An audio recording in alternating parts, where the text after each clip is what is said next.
So my advice to someone getting started really is look at whose business and life, by the way, that you want and ask them if you can mentor with them.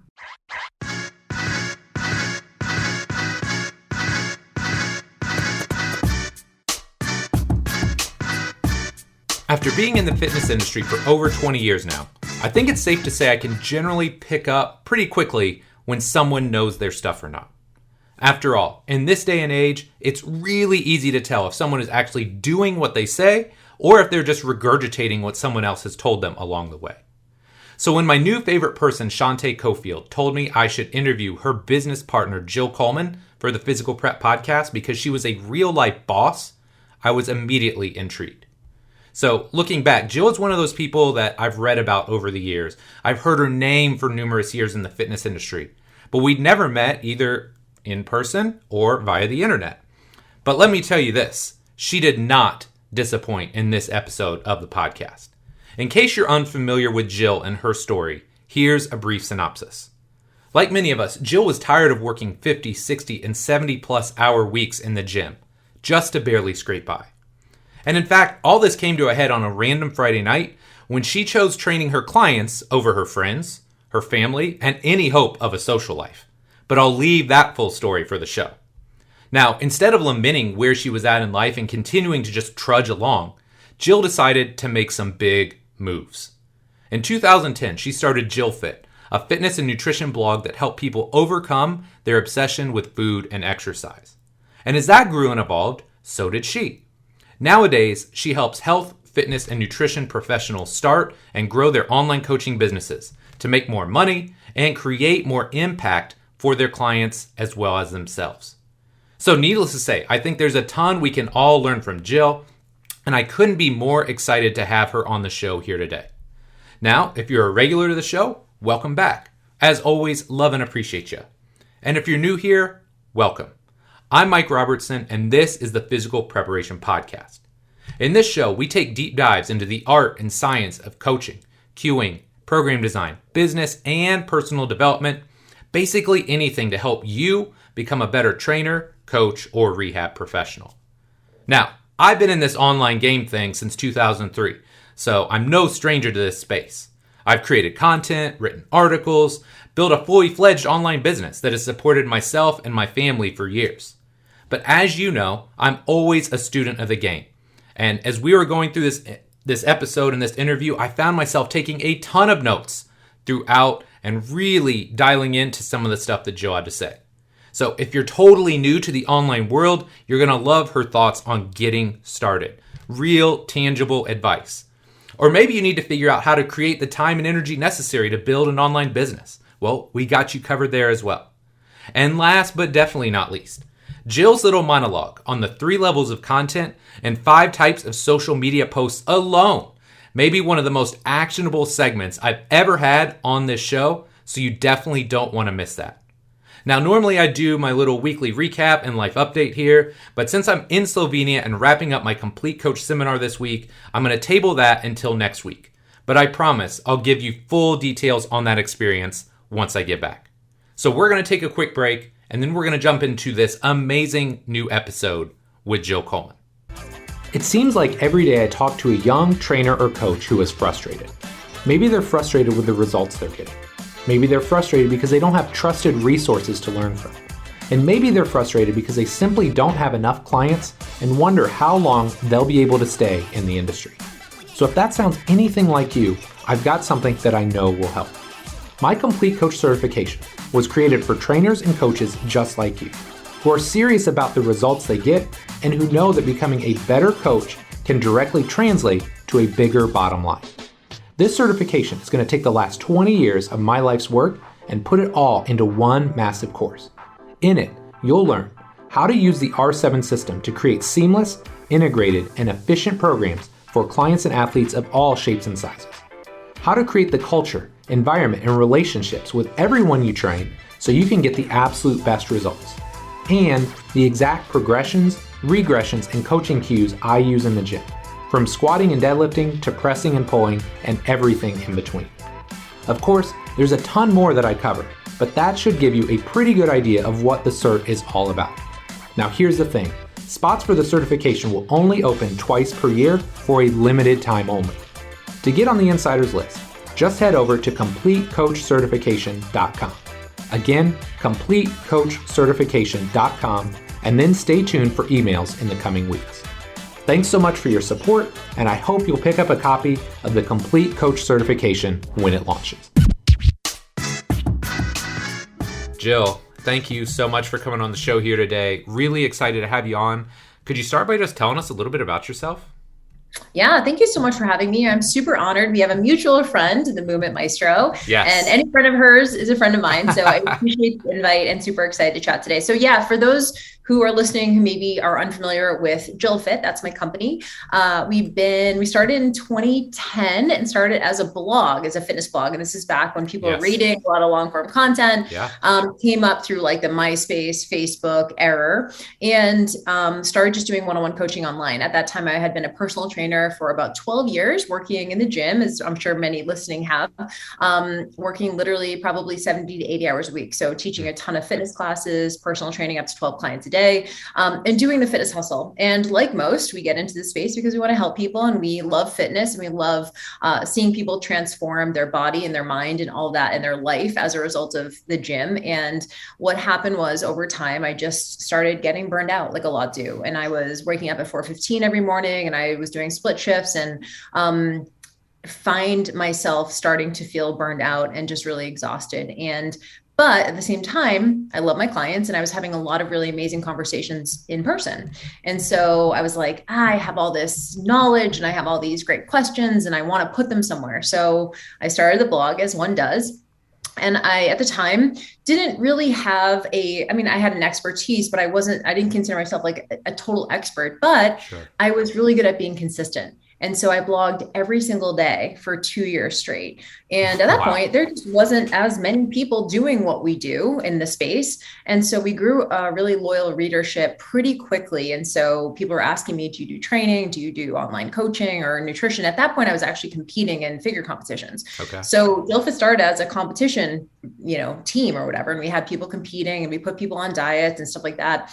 And within 18 months, we had grown the online portion of the business to 6 figures. And so I quit all of my training, which was tough with my clients, but moved online and started doing more distance coaching at that point. And within about 2 years, people started asking me like, how are you doing what you're doing?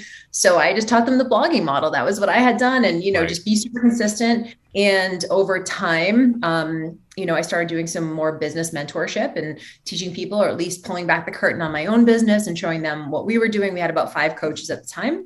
And then it sort of started slowly morphing into more of a fitness business company. And now I would say probably 2/3 or 3/4 of the business is business coaching for health and wellness professionals. And the last part is I'm still a meathead at heart. So we still do some fitness and nutrition, direct to consumer stuff as well.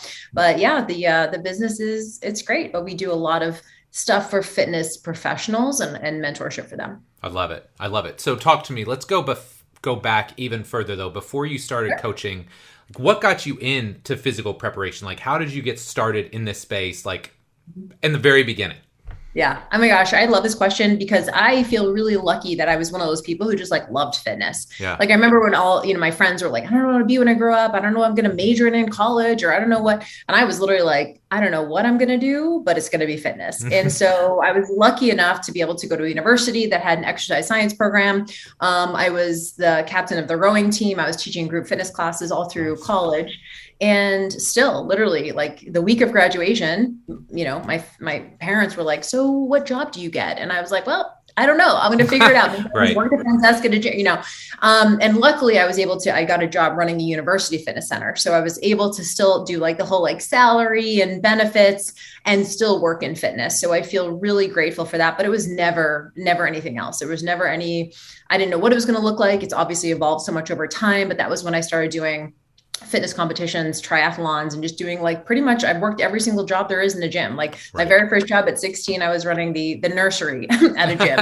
So I've done everything. Yeah. And so I was one of those lucky people who just fell in love with fitness, didn't have a huge transformation or anything like that. Just loved being physical and felt, I mean, obviously sports and things like that give you that sense of self-efficacy and self-confidence. And I just got addicted to that. So chances are when you're like good at something, you just go, well, I wonder if I can make money at this. So I was Yes. lucky. Very cool. Very cool. Now, one more question before we kind of dive hardcore into what you're doing today. Talk to me about those early years as a trainer, because I mean, I remember that, right? I remember when I did in-home and you're up at 4:45, first clients at 6, you don't get home till 8. Talk to me about that time and talk to me about where your passion drives you to a burnout. Like, just walk Yeah. me through that and how that feels and what that process was like for you. Yeah, I mean, it's funny. My very first job in fitness, I was making $23,000 a year. It was a salary, benefits, and I Yep. was like, I couldn't believe how lucky I was. I was like, are you kidding me? I'm going to get $23,000 a year to literally just be in a gym all day and train clients. Of course, I made a little bit extra if I trained people like Sure. individually, but I'm going to be honest, I was not a great trainer at first. I think like most are, right? I Yeah. think we have to. And I feel bad if you're listening and like you threw up during one of my sessions one time. I was not a great trainer. Yep. I was very much like, push someone hard. And I had a lot of, middle-aged men who just thought they were still in high school and would come in so I made all the mistakes. Yeah. But over time you start to really get better and get good and keep taking on clients. And so those first couple of years were rough. And then after that started getting better to the point where I was actually living in a small town in North Carolina to where I was kind of the best trainer in town. And when I was starting to get burned out, I read this book, really important book for me. It was called The Power of Full Engagement. And it was not about time management. I don't know if you ever heard it, but it's about Yeah. energy Read it. management. Yeah, it's amazing. So it completely changed my life in like 2007. Yeah. And I started making some small tweaks to my schedule because I was doing, and this is the thing about personal training. And if you're listening to this and you're a trainer, like we love what we do. And we also say yes to everything. And, that's partially why we become successful to the point of, almost overwhelm. There's a lot of scarcity in our industry. If you think about like gym owners, right? They're always worried that the trainers are going to take the clients. Yeah. And, it's always like, who can be the cheapest? And you got these $10 a month, so Yeah. the gym industry breeds a lot of scarcity. So as trainers, we come in and we'll take any money to do anything. And so I had this moment in 2007, and I was driving across town at 8 o'clock at night on a Friday night to train one client for $15. Oh my gosh. And my family and my friends are like out to dinner, doing weekend stuff, relaxing. And I remember driving like 20 minutes across town for the $15, 8 o'clock at night on a Friday, and going like, what am I doing right now? Like, how did I get here? That this is my schedule. Yeah. And I realized that I did it to myself. And it was one of those moments where you just pick your head up and you just go, yeah, I can't keep doing this. And I'm in charge of my schedule. So why am I making myself miserable? But again, it's that scarcity that drives you, Yeah. that scarcity and urgency of like, I need to take this client or else someone else will. Yep. And so you feel a lot of scarcity in the industry. And so one of the things that I did several things, is I cut my time slots in half. So for example, if you're a trainer, we have these like dead 15, 20, 30 hour long set between clients. Yep. And what do we do during that 30-minute break? Nothing. We just eat real quick and check our email or something, but it's wasted time. So I started just batching my clients and I did them back to back. I went from 60-minute sessions to 30-minute sessions, which was tough, but I had to tell my clients, here's how you warm up on your own. Here's how you cool down on your own. I'll meet you. We'll do 30 minutes of intense exercise, but that's it. So they saved a little bit of cash. So actually made it cheaper for them. And I back to back batch my clients. So I literally would do 7 in a row, and I would only do them either in the morning, like 6 to 9:30 in the morning, or I would do them at night, like 4 to 7:30. Beautiful. That one or the other. I wouldn't do both anymore. So I actually stopped doing split shifts. Now about, I would say 10% of my clientele did leave, but the rest who stayed were actually paying a little bit more per 30 minutes than the hour price point. And I had a lot less people cancel because it was easier for compliance. They didn't have to sit there for an hour with me and really dread the hour-long session. It was 30 minutes. And I doubled my prices. And that was really scary for me because I was like, well, no one else is charging even close to this, but I need to figure out a way to filter out my clients. And I did lose, like I said, about 10% of my clientele, but I ended up making more in general. And I also started having more time. And that was really the key. So I started making decisions based on time and not money. And as a result of it, I ended up making more money, but I had to really like steel myself and get my courage up.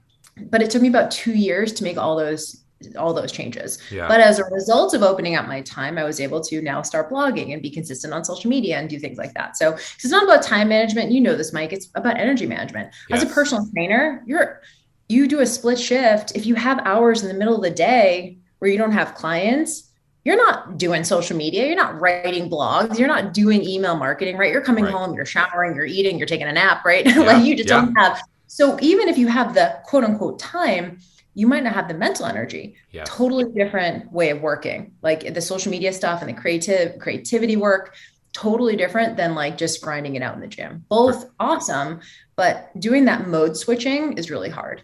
For sure. Yeah. Okay. So I really want to dive into this idea of moving online, brand management, all the things that we know you're world class at.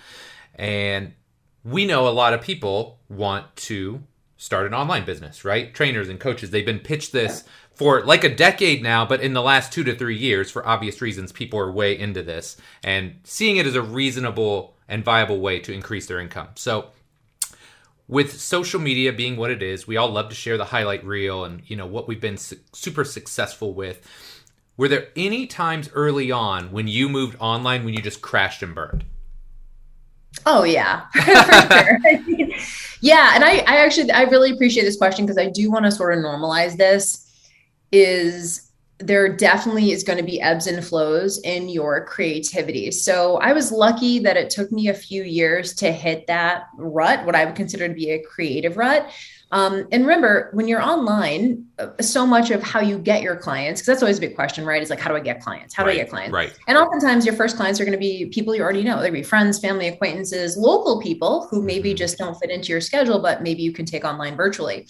But a lot of ways that we get our clients or attract our clients online comes from the content that we create. So the content can be audio like this. Yep. It can be video content like YouTube. It can be written content like in captions and things like that. And that's a different skill set, right? That's a very cerebral way of working. You have to be an idea generator. You have to be able to critically think. You have to be able to actually like write. I mean, for many of the clients I work with, they haven't written since high school, like a term paper, you know? So like telling them they have to write on social media every day, it's a different skill set. So I was lucky that the first couple of years I was pretty much like on a rocket ship in terms of just like feeling like I had a lot of creativity. I was super motivated, super passionate. And then probably like about 3 years in, I had my very first like creative rut. And the closest thing I can explain how it felt is kind of like depression, where you just feel listless. You just feel like I have no thoughts in my head right now. I don't really feel like, it wasn't to the point like I didn't want to get out of bed, but it was more like, and I was like, did I just use up all my ideas? I was really scared. First time I was like, I use my brain to build my business. I use my brain to attract clients and make money. So I was really, really scared the first time that happened. So I was like, this is my IP, right? This is my, this is my, how I make money. So, and I remember feeling really nervous, but I just said, well, I just got to ride it out. I got to just honor it. It just is what it is. And so I did a lot of like repurposing content and, just recycling old content and just maybe not being as consistent for a time. And then inevitably, and this has happened a few times in the last decade, inevitably I'm able to get myself out of it by just sort of honoring it and sort of just floating in that, like space of there's really not, I don't have an idea. So if you're feeling that way, or if you experience that, just know that it always comes back. It's always transient, but you have to trust. And so, it was several months. And then all of a sudden I was like, cool, I'm excited about this new challenge I'm putting on, or I was excited about this book I just read, or, so it was a great time also to just, instead of producing, because we produce so much online, instead of producing, just absorb, listen to Mike's podcast, right? Listen to other podcasts, just get new inputs. Like you might need to join a mentorship or a mastermind or go to a live event or a conference or something to pull you out of your like normal routine and get exposed to new inputs. So for me, that's always what I do. I'm like, oh, here it is again. Now I don't get as worried because I know it's going to come back, but I'm like, cool, what do I need to do? Do I need to join a mastermind? Do I need to join a mentorship? Do I need to get a coach? Do I need to start listening to do I need to start reading fiction novels? Like anything to just like yank me out of that sort of that creative rut. And it's happened, I don't know, several times since then, but yeah, that's normal. You're not going to be blazing with passion every second of your business. I wish that was the case, but if you want to have a long career, there's going to be some moments where you're just not as motivated. Well, I'm so glad you said that, because I think, one, that happens to all of us, right? Like I've created content probably since 2003 in some way, shape, or form. Right? Like you're just not consistent 24/7. We're not machines.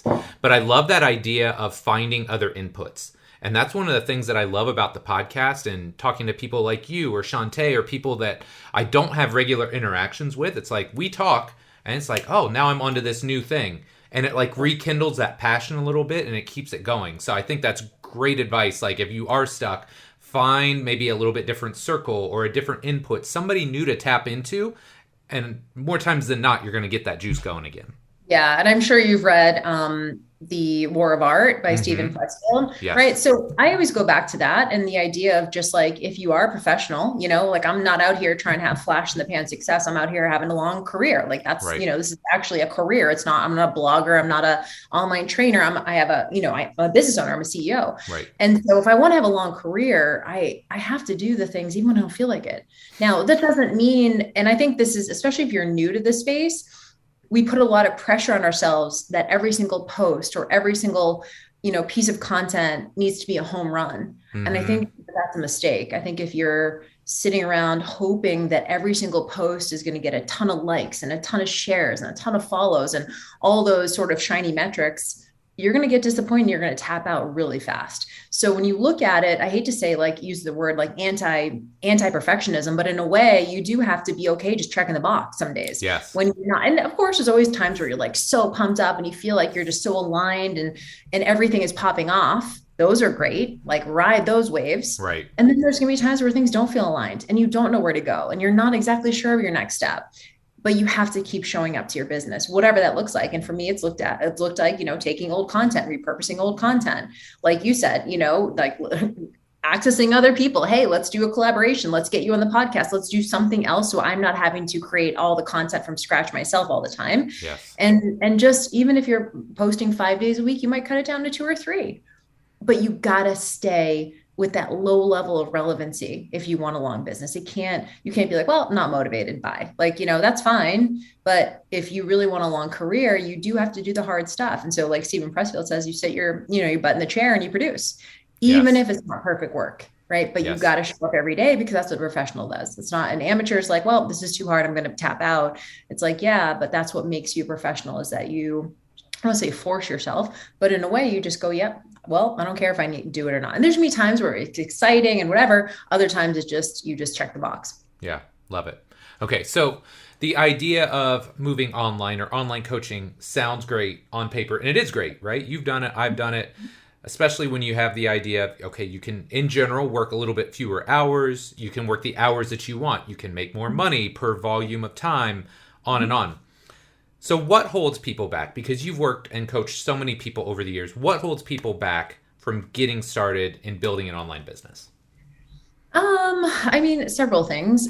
First, of course, is just like where to start, who to believe, because, if you're scrolling your Instagram or social media feed, you'll see you see 10 people are recommending 10 different strategies to build, right? Start a podcast, do a summit, get a website, do high ticket coaching, do low ticket coaching. There's obviously, so my advice to someone getting started, it really is look at whose business and life, by the way, that you want, and ask them if you can mentor with them. Ask them if they have coaching. This is exactly how I started online, exactly how I started. When I started my blog in 2010, like I said, we, for about 18 months, were like really building the business, but we were all doing one-on-one coaching, and it was great. But all of my coaches, I had 5 coaches at the time, everyone was maxed out and we were charging pennies, but we had like 100 something clients. good problem to have, but I felt really like I didn't know where to take the business. I'm like, we're all maxed out. How do we make more money? How do we scale this thing? Right. And I reached out to, I mean, you know Rachel and Alan Cosgrove, I'm Yeah, sure. They've of been in the course. industry for a long time. They were my very first mentors. Love them. They're incredible. Reached out to Rachel because at the time I was sort of coming out of the fitness modeling space, and I was kind of like, I don't want to learn from like a fitness competitor about business, even though they're on the cover magazine. I'm just like, that's not what I want to do. Rachel at the time had a couple of books published. She had a column in Women's Health. Her and Alan had a, multiple six-figure business working with coaches. So I reached out to Rachel and I said, I don't know if you do coaching, but I would love to do coaching with you. And she said, well, we can start with a 30-minute coaching session and it's $375. And me, I mean, again, coming from that like sports background, I was like, is she crazy? Like, what? Is that even a number for like, how, I'm charging $30 for 30 minutes. Right. So I remember saying to myself, if she can charge that much, I need to figure out how to do it. Yeah. I need to figure out how to charge that much too. And we got on the call and it was a great coaching call. And at the end of that call, she pitched me on their year-long mastermind. Of course, now we know it's like turned into a sales call, $10,000. Again, what? Like, that's a car, right? I'm thinking to myself. Right. And so I was like, okay, sounds great. I'll let you know. There's no way I'm going to do this, right? I mean, I don't even have a credit card that has a limit that goes up to 10,000. So I sat on it for a couple weeks and my husband at the time was just like, Jill, we got to figure out how to do this. So I launched a brand new program online, just literally within a week. I didn't know what it was going to look like. It was a year-long mentorship. I got 14 people to give me $100 a month. And I made 17 grand and I gave 10 to Rachel. And I was like, I'm rich. Yeah. But you think about it, like even just the prompt to hire Rachel forced me to become a different business owner. Yeah. And so if you're thinking to yourself, I don't know how to get started, you will get so overwhelmed if you try to listen to a million people. Find the person who has the life and the business that you want or that you aspire to, and ask them if you can mentor with them. Ask them if they have a coaching program. Chances are they do. A mastermind, a mentorship, a coaching program, something where you can access their roadmap, their IP, the things that they've done, and you can actually cut the line. I mean, honestly, that's the fastest way. I mean, to me, coaching is a cheat code. And so Rachel and I, my very first mentors, completely changed my life in 2012 when I did their year-long mastermind. Even though they work mostly with gym owners, I just found so much, like Rachel is all about abundance. So like my mindset shifted around that and just gave me a lot of ideas on how to grow the business. So if you're getting started, I think pick one person and just do everything they tell you to do, because obviously they've had the success that you want. So don't look around, right? Just be like, cool, I'm doing this. I'm going to do it all the way through. And then if I don't like it, or if it's not for me, or if I need something else, I go to someone else. So to me, coaching it's the easiest way. You have to, you can't figure this stuff. And also if you're a fitness professional, you're not supposed to know how to do this stuff. Business is a skill. Sales, marketing. I think oftentimes if we're a good trainer, we think, oh, it's just writing online, right? It's not hard. It's like, no, it is hard. It's a business. People literally go to college for this. So figuring out and being gentle with yourself, but realizing that you're probably not going to be able to do it yourself. Yes. Unfortunately. Dude, there's so many things that I could like side tangent off of. First off, iFast wouldn't be here if it wasn't for Alan Cosgrove. Really? I was at Alan's gym in 2007, and I said, I'm going to open a gym. He said, great, when are you going to do it? And I said, I don't know, 6 months to a year. He said, okay, I'm going to hold you to that. And about a year later, we opened a gym. But I think something you said at the very beginning is something that a lot of people miss the whole boat on. And you didn't talk about business, you talked about lifestyle first. And this is something that I've given advice to numerous interns, numerous employees that have gone on into other realms.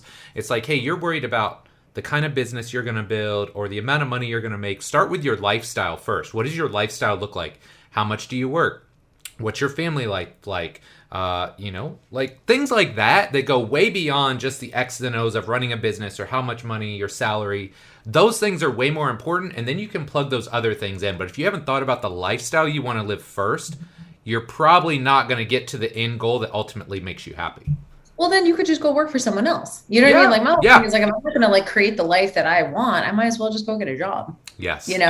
So I think for me, that was a huge shift too, is starting to make decisions based on time and not money. Because to me, and I know this sounds maybe this sounds a little flippant or whatever, but like getting clients not hard, right? If I'm just like, you know what, I'm just going to grind and I'm going to book every hour of every day with clients. Yeah, I'll be able to make 6 figures in 3 months. But that's not what we really want. We think it's about the number. It's really about, like you said, the lifestyle. And what's been ironic about that is making decisions based on time has actually made more money too. Yeah. So it's not like you have to sacrifice one or the other, but you do have to choose one to start with. And so, but also make sure you're good. It's funny because sometimes I talk to newbies and they're like, well, I only want to work like 2 hours a day. And I'm like, cool, but also no one knows you, right? Like, you're Right. The brand reality new, no one check. knows you. You just got your personal training start like last week, right? So you can earn. So I'm a big fan of like overwhelming yourself to the point where you get discernment.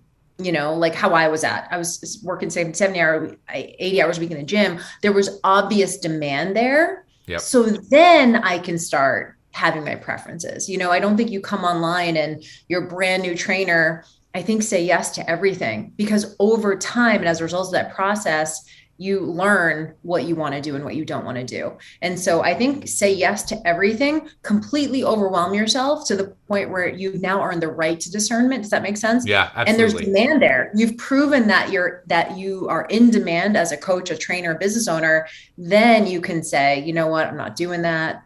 And I'm moving away from this and whatever. But at the beginning, I would recommend saying yes to everything and doing all things. Well, and here's something else that I've found important or valuable too is a lot of times I have interns that come into our gym and they know wholeheartedly, like, I want to train athletes, I want to train Gen Pop, and we have everything that comes in our gym. So now you have all these different people, and all of a sudden they're like, oh, I thought I wanted to train athletes, but I really like Gen Pop. Like, I really just, they're more interesting or whatever. So I think there's that value in that too of like, sometimes you don't know what you want until you've experienced a whole bunch of things first. And then you can hone in and be like, no, these are my people. Yeah, and this is such a great point to bring up, because I feel like traditional business coaches, if you've ever coached with, business coach or whatever, is they say you need to know your niche, right? Everyone's like, you need to know your niche, you need to know who you're talking to. And what I find is a lot of newbies get paralyzed. They feel paralyzed by that because they don't know. So they're going, well, I can't post online until I know who I'm talking to.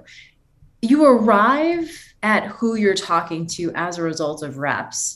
So you don't actually know, and you don't have to know yet. Your people will tell you based on your content. So it's a feedback loop, right? It's like a feed forward cycle. You don't go in going, I'm exactly talking to this person. I mean, you can do the exercises and you can do all the niching stuff, but you still have to at some point publish. And every time you publish, you get feedback. People either respond, they are engaged, they unfollow, whatever they do, Yeah. right? We need to have like some sort of something for people to either attract or repel. And then you start to see who stays and who shows up and who gives feedback and who sends you DMs. Yeah. And all of a sudden you go, oh, that's interesting. I thought I wanted to work with these type of people, but these people keep showing up and Yep. they're great. And then I can now go to them and ask market research wise, what do they want to see more of? And then I create more content based on that. And so it's this feed forward cycle where your audience actually helps you narrow down your niche. So I think it's a mistake to think you need to have all of your ducks in a row to be able to quote unquote start a business. You post on social media one time, you just started your business. Like, to me, that's how I see it. I don't see it as like, get your LLC and get your, like, sure, over time, yes, we want it to be a real business. Sure. But for right now, you can go get a client right now on social media by posting. Yep. Love it. Okay. Yeah. So everybody and their mother, if you've been on Instagram at all lately, is trying to tell other coaches, you got to get online. You got to start this online business. Like, it's go time. Rah, rah. Yeah. But one thing I love about you and Shantae, like, you guys are straight shooters. So what are the hurdles? What are the negatives to trying to move into this space? Yeah. So it is not, I used to think that anyone could do this, and I just don't think that anyone can do this. And not because someone's better than someone else. It's a straight, like, honestly, it's a personality thing. Yes. You have to be very comfortable with uncertainty. You have to be very comfortable with uncertainty. And I think as humans, most of us are not. And I think even when I started, I wasn't.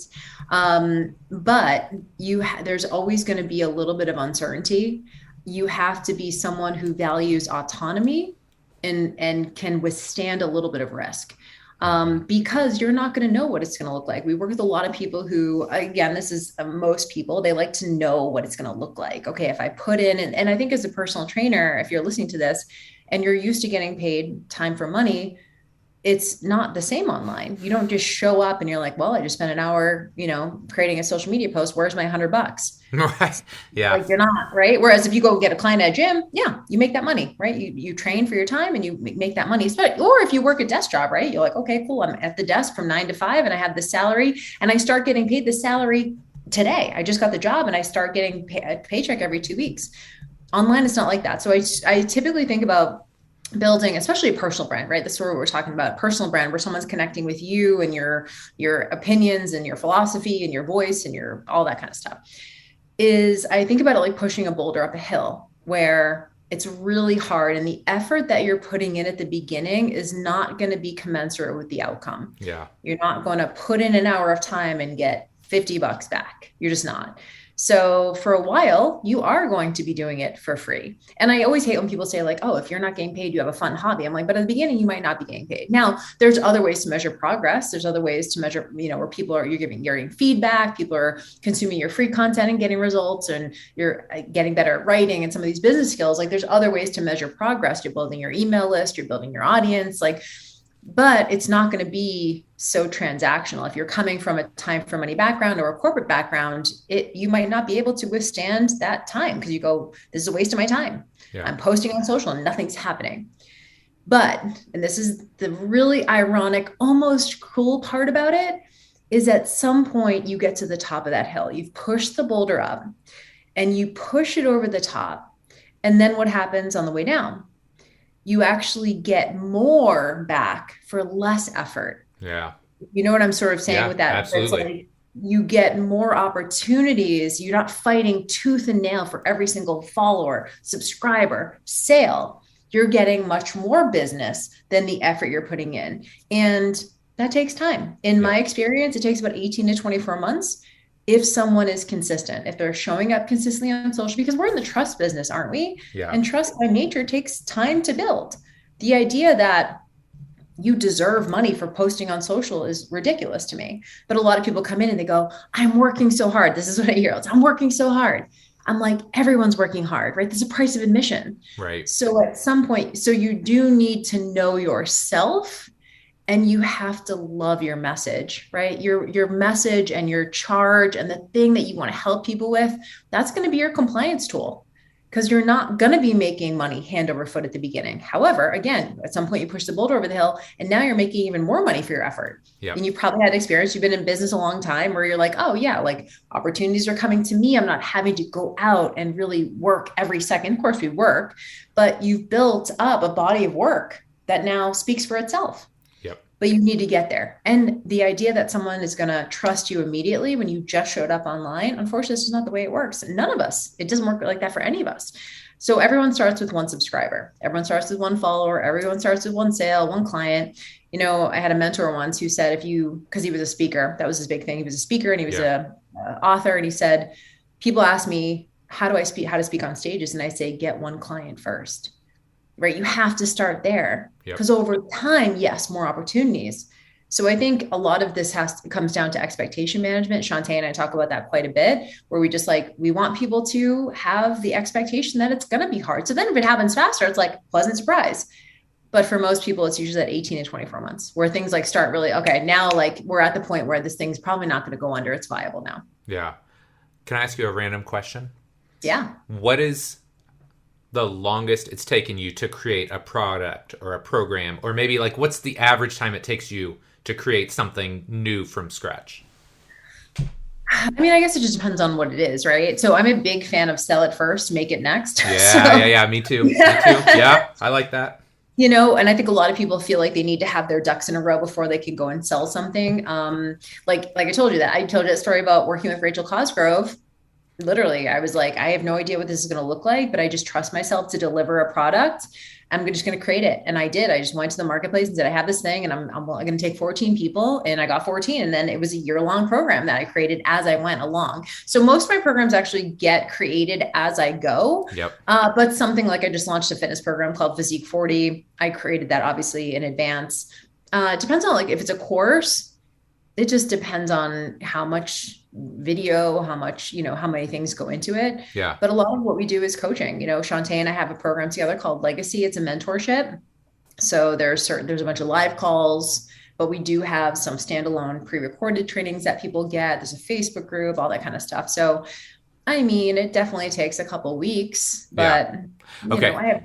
Sorry. Here's where I was going with that is what most people don't understand is, like you said, they think, okay, I'm online day one, I'm making money, right? Versus you know how it really is. Hey, it's going to take, in your words, 18 to 24 months.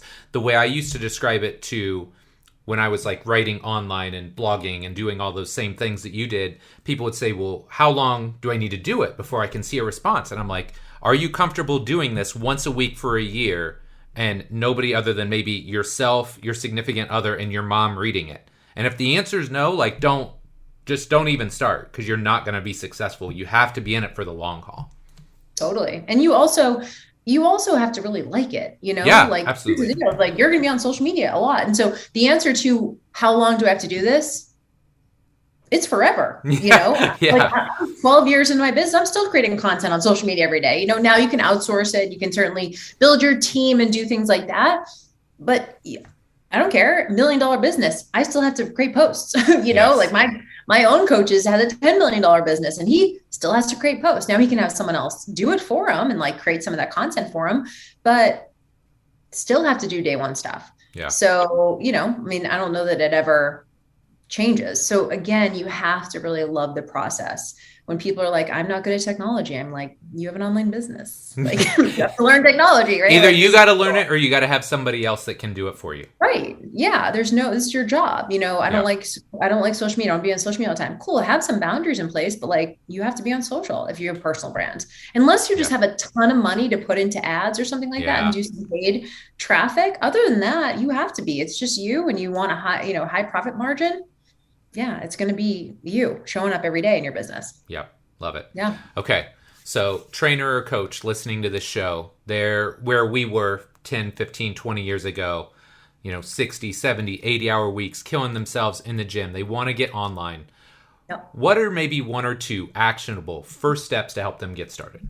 Yep. Okay, so I'll tell you two things. Number one is you have to create time in your schedule for creative time. Now, that's always going to be the hardest thing. So people beat themselves up because they come home from a long day of personal training, they get home at 8 o'clock at night, and they're like, I know I should be posting on social, but they don't have the mental energy, right? So you have to know yourself. Like I said, one of the things I did was I took all of my clients either in the mornings, the whole morning, or the whole afternoon. So I left the other half of the day for content creation. One of the things that if you can, especially for most of us, we're most creative in the morning because we're fresh off a full night's sleep. So maybe you don't take clients in the morning, right? Because I don't know about you, but if you're a personal trainer and you're doing it for a long time, you can do that shit with your eyes closed. Like you're a great trainer, you're thinking about something else in your head. So use the stuff that's going to take the most brain power whenever you're the most creative. For me, it's in the morning. So I just stopped taking clients in the morning. I was like, cool, this is my time. And then I gave myself permission to be done for the day. So you have to pick a pace and make peace with it because there's always so more you can do. So I think that's one of Yeah. the biggest things is there's always more you can do. So pick your pace and make peace with it. If it's 3 times a week on social that you're going to start posting, awesome. So once you have the time created, what's the best use of that time? So I paint like a visual for my clients that there's sort of 3 different types of content. And again, we're in the content business because that's how someone knows, if you're trustworthy. It's like reading your content, consuming Yep. your content, seeing you as a valuable resource, authority, whatever.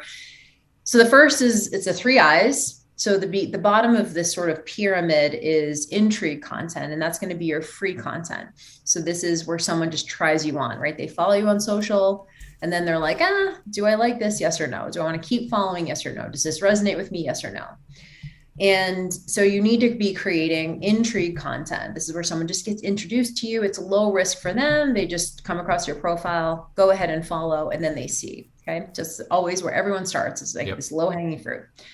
The second I is your insight content. And this is what I call like container content. It's more you have people's attention in a smaller container. So this would be maybe a DM conversation. This would be your email marketing. So getting people onto an email list. This would be maybe a closed Facebook group, maybe an SMS if you're collecting people's phone numbers. This is where you have a little bit more attention from them. And this is always going to be your like warmer leads. These people have maybe followed you on social for a time, Then you put something in front of them, like a free challenge or a free webinar, and they opted in and now they're on your email list. So these people are what I consider to be warmer than social media followers. Social media followers are great. And then we ask people to take the next step.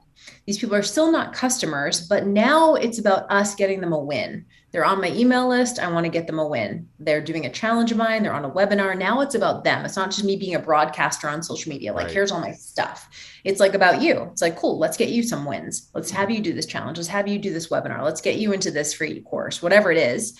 It's more about them and getting them some wins. And then the last I is investment content. This is your paid content. So this is now that you're working someone through their maybe a cold lead. Now they're getting warmer. Now they're getting some wins with you. And they're what I consider to be a hot lead. And then you invite them to work with you, coaching, courses, group coaching, something like that, where they have to pay. And that's all the content that goes in there. So that's a customer journey. Free content, container content, paid content. And you're constantly moving people through that and up that pyramid.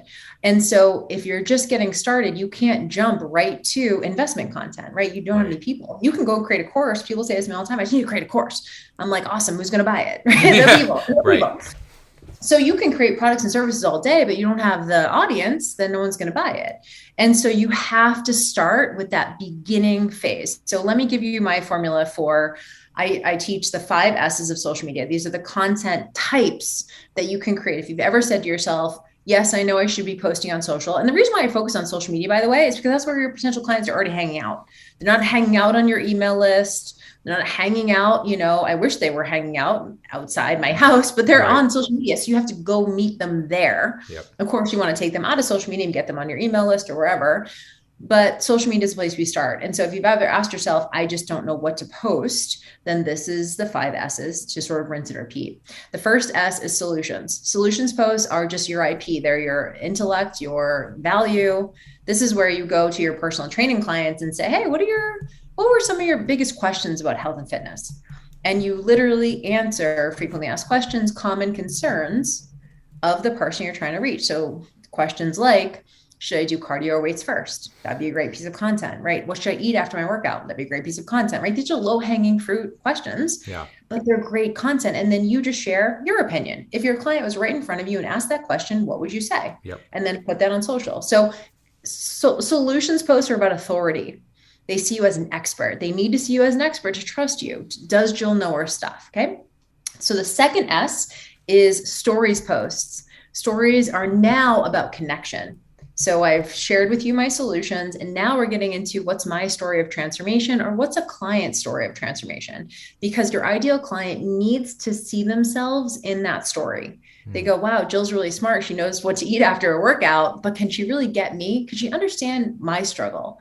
So I need to talk about the struggle or the transformation that I've experienced and or those of my clients. This is where like case studies and testimonials and things like that come in. So people can see those stories and go, God, if she did it, I can do it. So you have to share. You can share your macro story. Like I told you the story of me driving across town at 9:00 at night. That was my macro story. That's my business story. That's the moment everything changed for me. But I have micro stories of little moments in time where things change for me. So think back on your own journey and go, yeah, what were some of the biggest aha moments for me? And tell those stories on social media so someone else can see that there's hope for them too. So that's the second S. The third S is your services. Now, this is always the scariest for people. You have to actually talk about your coaching if you want people to know that you do coaching. I think oftentimes we just assume we give them great value and they'll just hit us up in the DM and ask for coaching. That's like the holy grail, but you have to invite people to work with you.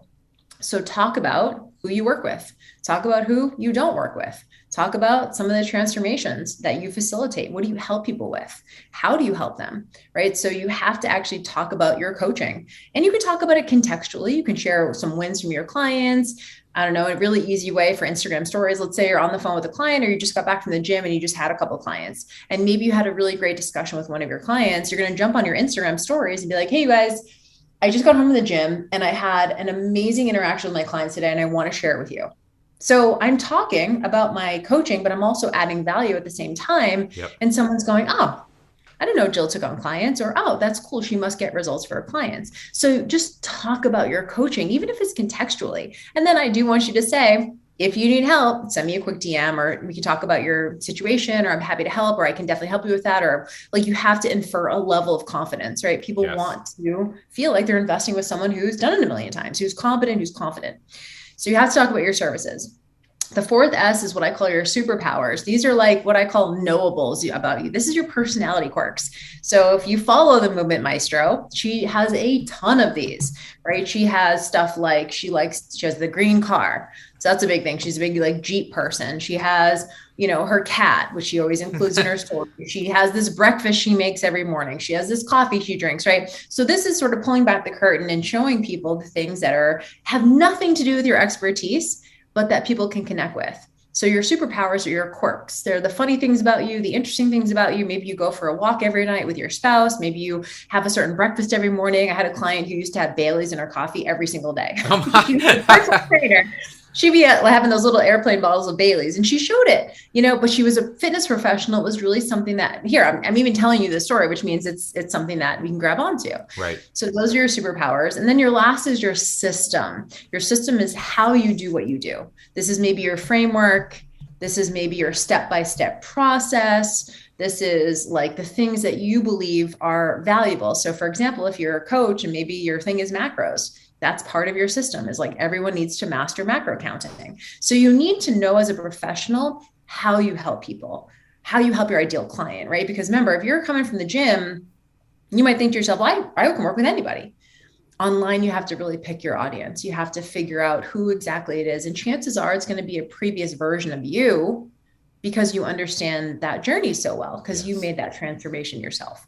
So those are the 5 S's. And I usually recommend people just sort of rotate those, talk about those things. You have to be consistent on those. If anything, double down on the solutions and stories posts. Those are going to be the most, when we think about trust, the trust formula is authority plus relatedness. So authority, your solutions post, and relatedness, your stories posts. I mean, I've done this podcast for like 6 years now. That's one of the most thorough answers I think I've ever gotten. That was really good. I can talk a lot, Mike. I am totally cool with that, because as I'm checking these boxes, I'm like, all right, well, I do solutions posts. I do system posts. I don't really do a lot of stories. So it's like just making me self-audit and think, maybe there's some gaps here where I'm just giving people like technical information, which I think is valuable, but they're like, I want to know more about him, or I want to know like more about his background or how he got started. Like, because those are things too. Like, I know you've done like public speaking courses and all that, and they talk to you about stories and how people connect to your story. But you get tired sometimes of your own story. You feel like, everybody's heard that. They don't want to hear about my story, but not everybody has. Or somebody that's new in your ecosystem knows nothing about you. You have to keep coming back to those. So. Yeah, or someone's heard it before, but they needed to hear it at the right time, right? So maybe they've heard it before a couple of years ago, but it didn't resonate the way it is now because of where they're at. So don't assume that people have heard it, or even if they've heard it a couple of times, they need to hear it again. Literally, I've had people say to me, I love your stuff, but I hired you because you're also from Boston and you have, a big Irish Catholic family, and I do too. And I feel like I connect with you. So they already know you're smart.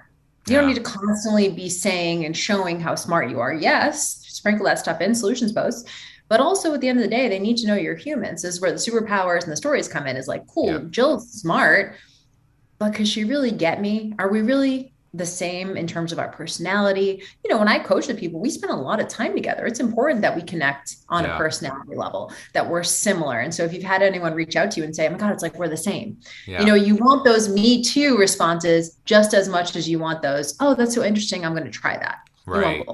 I love it. Yep. Okay. Being conscious of your time, I want to jump into this big question, and then we've got a lightning round and you can go. But for starters, big question. If you could alter the space-time continuum and give young Jill Coleman one piece of advice, what would it be? Oh boy. It's one of those things where you're like, I wouldn't be the person I am if I didn't get here today. But, I think I would have, and it's hard to say because I don't know that I would never have considered myself a business person when I was young. I was in fitness. I love the gym, whatever. Right. So I think that I would have sought out mentorship faster. I think that, I don't know that I'm far behind, but I think I would have been smarter about that. So now when I have clients that are in their 20s coaching with me, I'm like, God, you're way ahead of where I was. I started my business at 29. I wish that I had enrolled mentorship faster. But I just didn't, I was competing and I was, doing a bunch of ego stuff. And I was also really thinking I could figure it out myself. Yeah. And come to find out I couldn't. So I would have taken on mentorship a lot, even if I had, $100 or something like that. I think waiting until you have the money to invest is a mistake, because if you invest, you're going to make a lot more money faster. So Yes. even if you only have $100 to invest, do it. It's one of the most surefire ways to fast track your lifestyle, your career, all the things, is finding the right mentors and latching onto them. Yeah, and that will change over time. If you have a Yes. different goal, or you really want to, if you want to write a book, you got to find a mentor who can help you with that. Don't look at me. Right, right. You have to find someone who's that's their thing. Yeah, I love it. Okay, last but not least, our lightning round. 6 fairly short questions. Your answer can be as long or short as you like. Number 1, what's your career highlight so far as a coach? Oh boy. God, so many. I don't know. I would say it's probably just when my clients hit their goals. That's it. I mean, so I teach a launch model, and when my clients nail their launches, I mean, best feeling for sure. Yes, love it. Okay, number 2, one word that best describes Shantae Cofield. Well, I would say loyal, number one, for sure. She's probably, it's loyalty. I mean, and I would also say extremely thoughtful. That's one thing that people maybe don't know about her. I mean, obviously she's everyone's best friend, but one of the things that I feel really grateful for with her is that she is extremely thoughtful and deeply feeling person. I love it. I love it. Number 3, I'm 99.9% sure I know the answer here, but why do you only coach women? What's wrong with a bro like me coming and working with you ladies? I actually do work with a couple of guys. Okay. Just from a marketing perspective, it's a lot easier to just go all in on, women. And I do have a couple of guys that do. So I have a business course called FBA, which is my beginner to business course. It runs twice a year at 6 months. And I usually have, I don't know, maybe 5 to 10% men in that group. Okay. No, I figured that was it, and the niching is important, right? You can't, if you're for everybody, you're for nobody. So, okay, now. Yeah, I mean, I don't turn away guys, but like oftentimes my sales page will literally say like, for women. Mentorship for women. Yeah. Yeah, I love it. Okay, number 4, this is actually a serious question. You have a ton on your plate. Obviously, you're doing a lot of things. So what tips do you have right now for prioritizing and focusing on the most impactful things for you? Mm-hmm. Yeah, this is really good.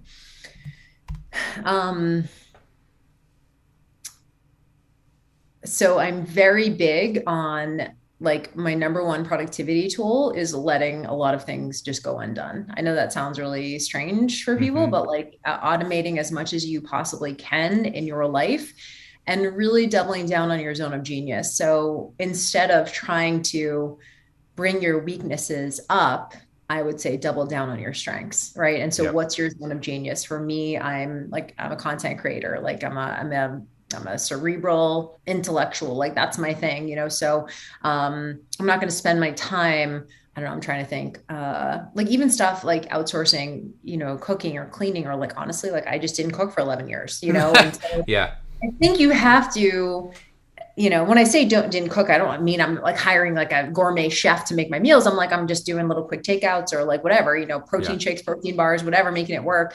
I think don't beat yourself up for not being good at some things, and instead either bring on people to help with those things that either you're not good at or you don't want to do. I would say, but honestly, like just one word answer, you need to have someone cover your admin, your emails. Like first person you should bring onto your team, even if you only have 5 hours a week to give them, you should not be answering your own emails. And I know that feels like weird to some people. Like I don't outsource my content creation, but someone else is out there who does it better, who likes, and the book I would probably recommend to most people around this is called Rocket Fuel by Gino Wickman. You've probably heard of it. And essentially it is this idea of doubling down on your strengths and finding workarounds for your weaknesses. And you don't need to be good at everything. I think a lot of times, especially if you're a perfectionist, right? You're a recovering perfectionist or type A personality, not everything matters. You have to figure out what does matter and be extremely discerning. And oftentimes you don't know what matters until you just do a bunch of stuff. Yeah. So it goes back to that, just like overwhelm yourself to the point where you realize, oh, this actually doesn't matter all that much. And this is a big, huge dial mover, this is where I'm going to spend my time. So I don't know that that right out of the gate, but I would just say, say yes to everything, completely overwhelm yourself, and then Yeah, you'll kind of figure out what really matters. I love it. Okay, number 5. How did the Physique 40 launch go? Success? Ooh. Yes. So little just like behind the scenes for everybody, I actually don't hit my goals all the time. In fact, we Yeah. probably only hit our goals maybe 50% of the time. So our goal was 2,500 units. Okay. And we ended up converting 1,500. Okay. So we were going to use more paid traffic. We ended up not using paid traffic. That was where the extra 1,000 units was hopefully going to come. Gotcha. That did not pan out, but we were happy with we're happy with it at the end of the day. I love it. Yeah, Yeah. and paid traffic is a whole nother game. It is. And So, again, speaking of like bringing up your weaknesses, that's not for me, right? But yeah. like, you might be at a place where you need to start doing it more to grow your audience, but you don't quite, don't have $1,500 to bring on someone, to retain her. So you're sort of in that weird, I work with a lot of people in that mid space where they like can't do it themselves, but they don't have the cash to bring someone on. So it's a hard place to be. But at some point, I think a lot of people look at paid traffic like it's cheating, or it's like, you're paying. It's not like bots. It's basically people Right. still have to opt in for stuff. Right. It's just a way to boost your efforts that you're doing organically already. Yes. Yes. Okay. Last but not least, number 6. What's next for Jill Coleman? What are you working on? What are you excited about? Anything? Yeah, I'm really excited right now. So one of the things that we just did a little over a year ago was I had like a full-time VA up until this point. It was just the two of us. And had this story that I was like, I need to have this lean business and I need to be able to move and I don't want to have to manage people. And I had told that story for a long time until COVID happened. And I was completely overwhelmed with, and it was an amazing problem to have, but a lot of trainers and coaches came online and Yeah. they were like desperate for mentorship. So I ended up taking on a ton of clients in 2020, but I didn't have anywhere to put them. So I ended up taking on a whole bunch of one-on-one clients to the point where the autonomy that I was trying to hold on to, I didn't have anymore anyway. I was basically just doing coaching constantly. So about, I would say 16 months ago, I started hiring in the business, and I hired additional 7 team members over the last year. JillFit broke 7 figures for the first time in a year. And essentially that's my goal is our team is good, but we're definitely in like a buffer phase. Like I'm not, Sure. the best at, this is a new skill set for me. So we talk about marketing and sales being a skill set, and managing and leadership is also a skill set. So for me right now, we are in the thick of team building, team management, company culture, all those like really fun things that are completely new skills to me. And like I said, we have obviously done well, but I'm really looking forward to, we have a team retreat, our first team retreat in like 2 weeks. And I'm super excited to like, just get better at making our machine run a lot smoother. Yeah, that's awesome. Well, Jill, it's been amazing catching up with you today. I know you're busy. Thank you so much for your time. Where can my listeners find out more about you? Yeah. Thank you so much for this conversation. This is great. Just at JillFit on all the socials, and then JillFit.com is the best place to just check out all the details. But I would love if, you guys hit me up. Happy to put you in the right direction of anything that you are wanting to do, and just hit me up to connect, and I can we can just connect that way, and I can keep track of what you're up to. I love it. I love it. Well, I'll make sure I get those links in the show notes. And again, Jill, thank you so much for your time. I appreciate it. Thank you so much for having me. I'll talk to you soon. All right, my friend, that does it for this week's episode with Jill Coleman. Really hope you enjoyed it. I know it was fantastic just talking to her and catching up, learning about her story. And like so many of us, it's so relatable, right? Working 50, 60, 70 plus hours per week, trading our valuable time and our energy to try and make a couple extra bucks. So if you've been in that situation before, I know you can relate, and hopefully, learn from Jill. I mean, the stuff that she's talking about, the marketing principles, the ideas on social media and content creation, so valuable. Whether you're online, offline, doesn't matter. Following those rules and those principles are going to help you create a more successful business. So if you enjoyed this episode, please do me one of 2 small favors. Number 1, if you're not already subscribed, what are you doing, friend? Take 2 seconds out of your day. iTunes, Stitcher, SoundCloud, Spotify, Google Play, the Amazon store, wherever you consume podcasts, go there right now, hit the subscribe button so you know each and every week when a new episode drops. Number 2, if you're already subscribed, thank you. Let's go one step further. Share this episode with a fellow trainer, coach, or rehab professional that is maybe struggling, They're grinding it out. They're working those really long weeks. They're trying to either grow their offline business or get into the online space. Share this episode with them. Show what Jill is doing and how they might be able to take these concepts and these strategies and these techniques that she outlines to help them build their own business and hopefully take back a little bit of their own time and energy. So my friend, as always, thank you so much for your support. Love and appreciate you. And we'll be back next week with our next episode. Take care.